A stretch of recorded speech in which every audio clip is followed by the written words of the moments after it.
on the American colonies, the early colonies, and then the 13 colonies leading up to kind of the causes of the American Revolution.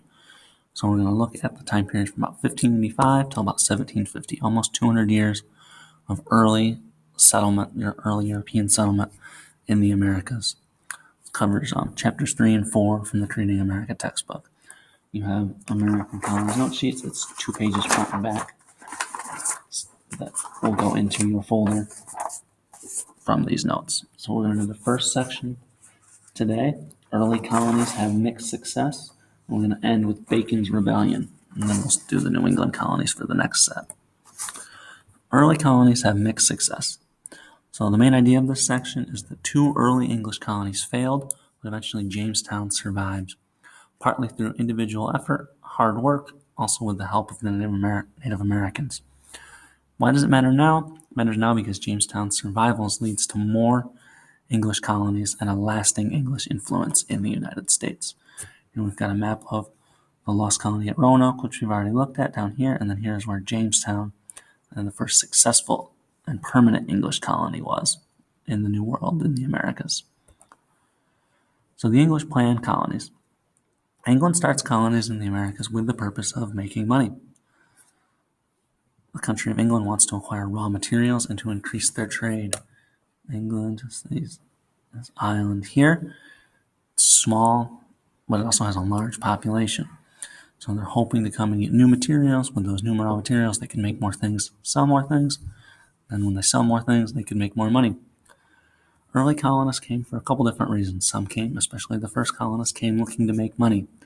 Others came to escape religious or political persecution. Some came for a combination of reasons. So what are the 2 early colonies that failed?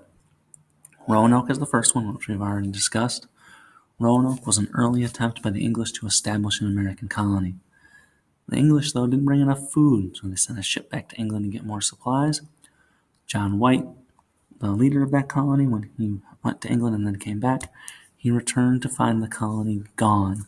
Historians believe that most of the colonists went to live with the Native Americans in mainland North Carolina. Another attempted colony that failed was Sagadahoc.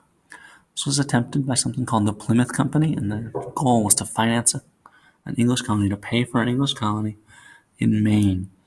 However, very early on, the colonists argued amongst themselves. They got in fights with the Native Americans, and they ran out of food, so they left their colony. They gave up and went back to England. Here are some pictures for Roanoke. Here's where Sagadahoc was in modern-day Maine. So colonies, once they were successful, how are they financed? How are they paid for?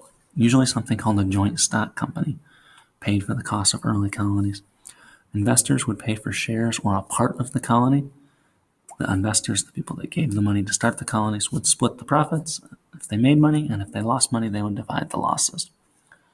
In 1606, the Virginia Company of London and the Virginia Company of Plymouth were given charters or permission by King James I of England to start colonies in the Americas.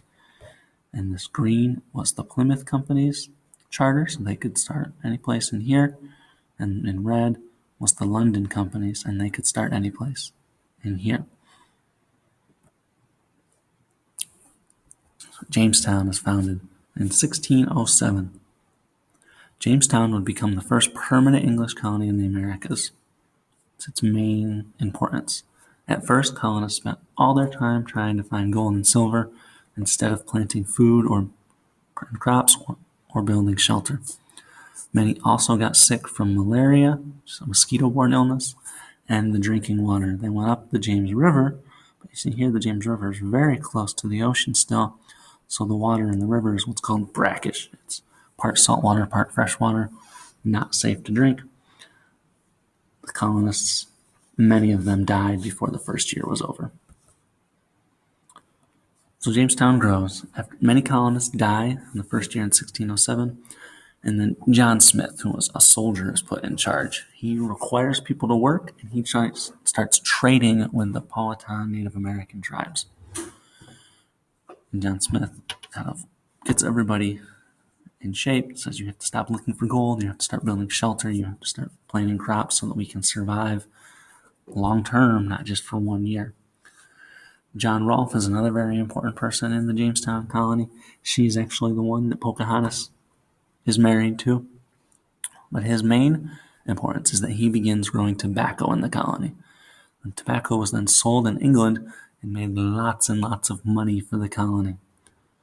Indentured servants start coming to the colony to provide workers. Remember, there's a lot of rich people that are coming over. They come from wealthy families. They want more. They want to make even more money.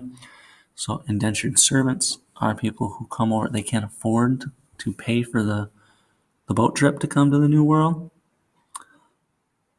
So landowners, plantation owners, will pay for them to come over, and then they have to work for the person that paid for them for 7 years. And then when 7 years is up, they're supposed to get their own land as well as their freedom.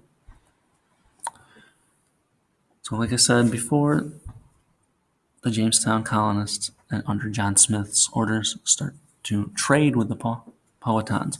At first, they trade goods, and the Native Americans also help the colonists. They teach them how to grow corn, which is not a thing that existed in Europe, but it's a main food staple in Virginia. So the Native Americans teach them how to grow that. They teach them how to fish there. The type of fishing they're doing in Jamestown is different than the type of fishing they might be doing back in England. They teach them how to hunt their land. There's different animals that they have not seen there. So the Powhatan helped them get acclimated to this help Jamestown colonists get acclimated to this new land, and they help them survive, basically. Then the colonists tick off the Native Americans. They want to plant tobacco to make money. They see land that doesn't have any crops planted on it that belongs to the Powhatan, and they start planting their own tobacco there. The Powhatan are very upset. They this is not your land to do this with. This is our land. This is communal land for the tribe. In response, they kill hundreds of colonists. So we see intrigue and fighting and conflict really starting between the Native Americans and the colonists. Later, so now we're in 1676, Bacon's Rebellion. It's a rebellion by poor landless settlers against wealthy Virginia landowners. The landless settlers want to take even more Native American land to grow tobacco. The Virginia government and the rich landowners did not want to support that because they fear even more violence. A man named Nathaniel Bacon leads a rebellion in response and burns Jamestown to the ground. The rebellion dies suddenly when Bacon dies, and then the House of Burgesses, which is the governing body in Virginia, passes a law that limits the power of the governor in response. So basically saying the governor went too far, that the governor should have listened to the people and tried to find some way to work with the Native Americans and appease the English colonists. That is all for this section, so you should be just on one part into the back of the front page, and the next section we'll talk about the New England colonies.